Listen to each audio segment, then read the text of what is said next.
கரூர் பெருந்துயரம். தாவேக செய்த தவறு, அரசின் நடவடிக்கை குறித்து சட்டசபையில் மு.க. ஸ்டாலின் விளக்கம். கரூர் பெருந்துயர சம்பவம் நடைபெற்றவுடன் அரசு எடுத்த நடவடிக்கைகள் குறித்து முதலமைச்சர் மு.க. ஸ்டாலின் சட்டசபையில் விளக்கம் அளித்தார். அப்போது கரூர் பெருந்துயர சம்பவம் தொடர்பாக முதலில் எங்களை பேச அனுமதிக்க வேண்டும் என எதிர்க்கட்சித் தலைவர் இபிஎஸ் முழக்கமிட்டார். முதலமைச்சரை பேசவிடாமல் இபிஎஸ் உள்ளிட்ட உறுப்பினர்கள் முழக்கமிட்டனர். முதலமைச்சர் பேசியதும் வாய்ப்பு தருவதாக சபாநாயகர் கூறினார்.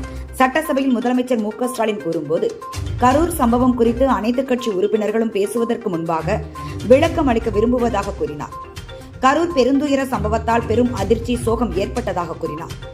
கரூர் கூட்ட நெரிசல் போன்ற துயர சம்பவங்கள் இனி நடைபெறாமல் தடுக்க கூட்டு முயற்சியில் நடவடிக்கை எடுக்கப்படும் என்றும், 41 உயிர்களை பலிகொண்ட கரூர் துயர சம்பவம் மனதை உலுக்கியுள்ளதாகவும் கூறினார். மேலும் அவர், தாவேக கரூர் மேற்கு மாவட்ட செயலாளர் கேட்டதால் வேலுச்சாமிபுரத்தில் பிரச்சாரத்திற்கு அனுமதி அளிக்கப்பட்டதாகவும், 3 கூடுதல் 5 துணை காவல் கண்காணிப்பாளர் உள்ளிட்ட 517 காவலர்கள் பாதுகாப்பு பணியில் இருந்ததாகவும் தெரிவித்தார். அனுமதி அளிக்கப்படும் பல இடங்களில் போக்குவரத்து நெரிசல் இருக்கும் என்பதால் அனுமதி வழங்கவில்லை என சுட்டிக்காட்டிய முதலமைச்சர், கரூர் தாவேக பிரச்சாரத்திற்கு வழக்கத்தை விட அதிக போலீஸ் பாதுகாப்பு தரப்பட்டது என்று கூறினார்.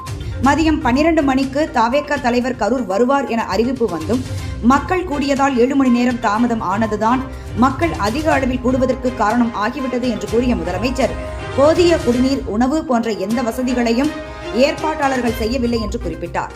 காலை முதல் காத்திருந்த மக்களுக்கு தாவேகாவினர் உணவு, தண்ணீரை ஏன் ஏற்பாடு செய்யவில்லை என்று கேள்வி எழுப்பினார்.